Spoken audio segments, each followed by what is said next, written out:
Hey YouTube, Team Dokuso with a new deck profile. The first one post the new Star Strike Blast expansion. We went to the preview, tore it up basically, walked away with a lot of things we were looking for and some things that were a pretty big surprise, including the notorious glow-up bulb. I actually did manage to pull one. It took me 2 buy-ins, but you know, beggars can't be choosers.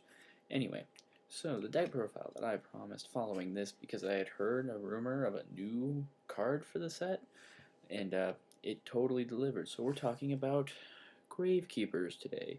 This is Necro Valley, of course, the key card of the deck. This is going to require us to take the deck profile a little bit differently because of this build. So I'm going to give you a little rundown of my build. So what I mean by differently is that we're actually going to look at the spells of this build first. They're pretty much the essential backbone to how the Gravekeeper deck runs because of course, most decks are only as good as their spelled trap support, but Gravekeepers really actually need them to really truly run. So first of all, this deck requires the card I showed you before, 3 Necro Valleys. Now continuous cards are pretty pathetic in the current format. We have 2 MSTs hanging out. Giant Trunade, things that will basically get rid of these guys. But Necro Valley is very disruptive with graveyard effects, which duelists in this day and age really like playing with their graveyards. So Necro Valley usually sends them into a panic first and foremost. It also gives every Gravekeeper a 500 attack and defense boost. Now, while continuous cards aren't actually really weak in this format, 3 Necro Valleys is great because I have a nice little monster that'll let me continue playing my Necro Valley despite whatever my opponent may play. You'll see that later in my monsters, and most of you can already guess what I'm getting at here. Okay, to support the Gravekeepers also, I have Gravekeepers Stele. Now, Gravekeepers Stele is beautiful. Add 2 Gravekeeper monsters from your graveyard to your hand, and it's not locked down by Necro Valley in its effect. These cards rock. This is one of the best things about Absolute Power Force. It's beautiful because they're common. The entire Gravekeeper deck, to note, is actually fairly cheap to build, but these are great to recycle. It also gives you good graveyard control for the monsters that you'll see later. Another neat little Necro Valley specific spell card is Royal Tribute. If I have a Necro Valley on the field, both players have to discard all monsters in the hand of the graveyard. See, Gravekeepers of course can recycle with cards like Stele that are specific for them, but the opponent will lose things like Clue, Honest. One time I played a Gemini deck, actually it was the same Gemini deck we posted, and I nailed the Alias, the Honest, majority of what was necessary to fuel the deck. So that was pretty nice. Draw power comes from Allure of Darkness because every Gravekeeper, save for Gravekeepers Commanded, is an Earth, which I thought was weird at first, but it's coming pretty handy with Consecrated Light. I'll discuss that later. But Allure of Darkness really is just the draw power of this deck. It sucks that it's limited, but I make do. I'm running 2 Book of Moons because Gravekeepers Spy and Gravekeepers Guard have sweet flip effects. It's also a good defensive measure. 1 Gold Sarcophagus because I have 2 big monsters or a Necro Valley that needs to come out of my deck to get me going. Gold Sarco speeds that up. And staple named Dark Hole. Kaboom. So now that we've covered Necro Valley and the need for the various specific spell supports, we can start digging into the monsters that make up this Gravekeeper build. Backbone of any Gravekeeper monster, and as some as many will confer as one of the best monsters in the game. Gravekeeper Spy, 2000 defense, 25 with Necro Valley. Search your deck for another Gravekeeper's monster with 1500 or less attack and add it to, and summon it. This counts him. Beautiful. It'll fuel Synchro engines. It'll, fuels Dark engines. Gravekeeper Spy is brilliant, especially early on in the game. The other flip Gravekeeper, Gravekeeper's Guard. It is a bouncer. Beautiful. Everybody's playing, Bryo's a very popular card, very well played card. These are like little mini Bryos. They'll have 24 defense with Necro Valley and field. It's great for people to run into because their 1900 defense already is pretty hard to run over early on in the duel, and it's disruptive, especially for synchros. Now, this build, because of some of the bigger monsters I'm running 2 Gravekeepers Chiefs. Gravekeepers Chief, while it's on the field, unlocks Necro Valley for the player, so I can remove cards from play for cards like Dark Arm Dragon. I can use revival cards without any, They're also level 5s, which means they're great for synchro material should I need it. 2 Gravekeepers Commandants, drop, get Necro Valley. Also, they are the Earth attribute. That's important because of the existence of Consecrated Light. Consecrated Light screws Gravekeeper decks. you don't even know how bad. Every time I've run into a Consecrated Light, I have had to panic until I could get one of these guys to my hand, and that's why the Gold Sarco exists. Another great Absolute Power Force edition, Gravekeeper's Descendant. Beastly, tribute a Gravekeeper, destroy a card on the field. You can repeat this effect as long as you're not tributing the actual Descendant's effect you're activating. You can tribute the other Descendant if you have it on the field. Again, every Gravekeeper will get a boost from Necro Valley. He'll be 2,000. But what's really nice about him is that for every Gravekeeper you tribute, they go to the graveyard, so Dark Armed Dragon can then remove it should you have your Chief on the field, which the deck, of course, puts it there. I run 2 Gravekeepers Priestess. They're great to search out early on because they give an extra 200-point boost to Gravekeeper monsters. They're an annoying defense. They're great to ditch with Descendant. They're just really a good stall. Big boss monster and playing 1 Visionary because he can only be tributed. You can be tributed with 1 Gravekeeper versus anything else. You can drop Gravekeepers to the graveyard to keep him alive. He gains for every single one of them. He also fills up your graveyard for Dark Armed Dragon when you have it on the field. The new guy, Gravekeepers Recruiter. I'm just going to call him Gravekeepers Witch because that's exactly what he is. He's Witch of the Black Forest. For Gravekeepers, he'll search out everything but the guards, spies, and visionaries. That visionary. Recruiter was what I was worried about with Starstrike Blast. Was it going to be a good English only card? Was it going to be, bad English only card? This card is sweet. I'm only running 1 right now because spies are already searching and they'll search basically any Gravekeeper. However, he'll get Chiefs to my hand, which is kind of exciting because it's going to turbo out the deck a little bit more than even Gold Sarco enabled. So I might end up running 2 of this guy, but as of right now it stands at 1. Like I've been mentioning, Dark Armed Dragon it doesn't seem to make sense at first, but first of all, even if Necro Valley is on the field and I don't have a Chief, I can summon Dark Armed Dragon. That already makes him a beast. If I can get Chief on the field, which Dark Armed Dragon will actually help me do, I can basically be killing cards with Descendant, killing more cards with Dad, and keeping a successful cycle, and I can also keep card control with Steles. I have 2 tuner monsters in this deck because they're 2 dark spellcaster type monsters that stay consistent. Knights and Sorcerer. I could, if he does become special summoned in any way, I really don't have a way to in this deck. He's just kind of a tuner that fits the theme. I can ditch him with Allures if necessary.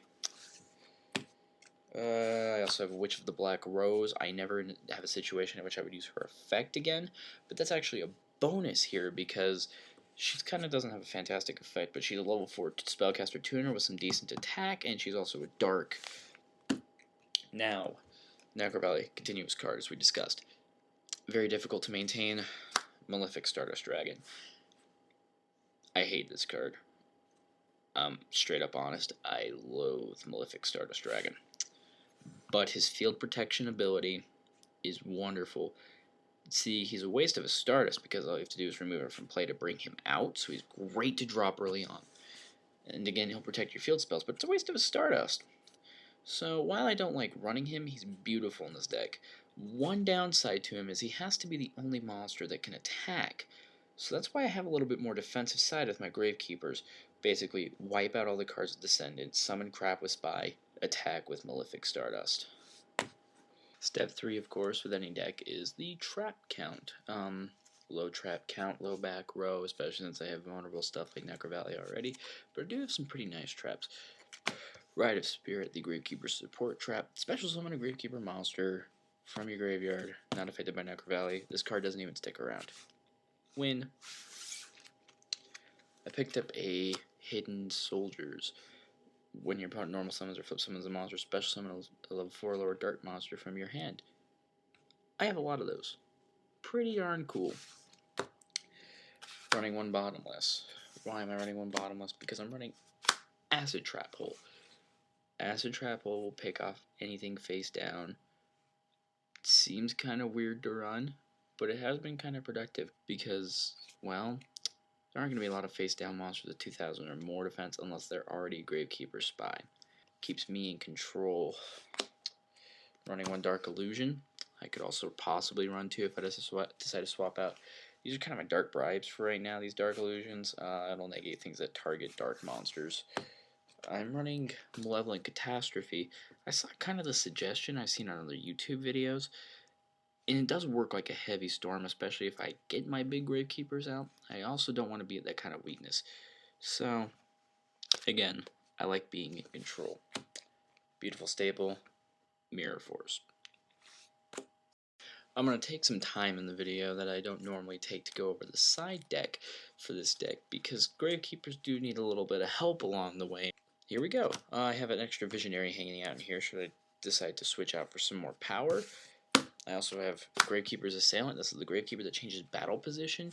He'll also come out in the field in 2000 when Necrovalley is on the field, which also requires this effect to activate. That's why Priestess hangs out as well. So, I have him as basically support should I run into a very defensive deck. I threw this in to kind of counter Judgment Dragon, and it's a card that I think should have been off the list a long time ago. Demise King of Armageddon, and of course his corresponding Ritual card. I threw him in because you can literally drop 3/2/4 monsters in the deck automatically to get this guy out, and he can nuke everything for quite some time.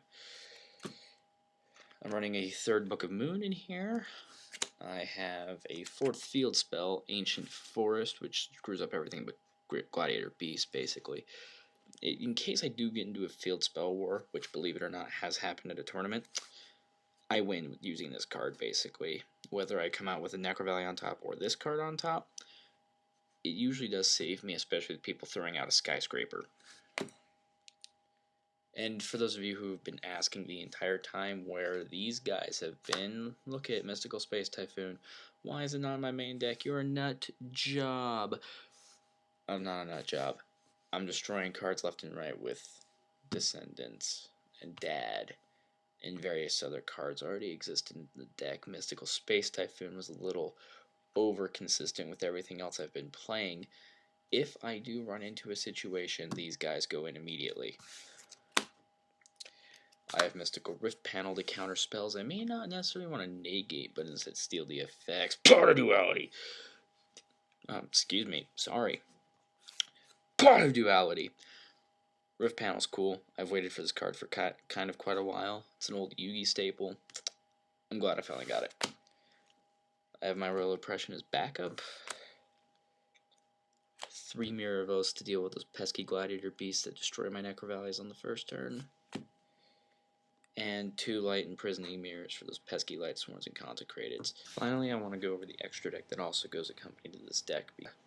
I have 2 Dark End Dragons for this deck because doing 8 is easy. Also, they're Dark End freaking Dragon. They don't even destroy, they send a card. Stardust can't even stop this guy. Glad to have him finally. Arcanite, because Arcanite is a beast, especially in a Spellcaster deck. Come on, Spellcasters, Synchros. Arcanite. I also have 2 Tempest Magicians, should I need them for a situation, and the Explosive Magician, depending variable. Basically, they're just all the Spellcaster Synchros. I have them. This is the only deck where I run 3 Stardust Dragons. I'm running 3 Stardust Dragons because I am already blowing one of the Malefic Stardust, and Stardust kicks A. 2 Black Roses for booming needs.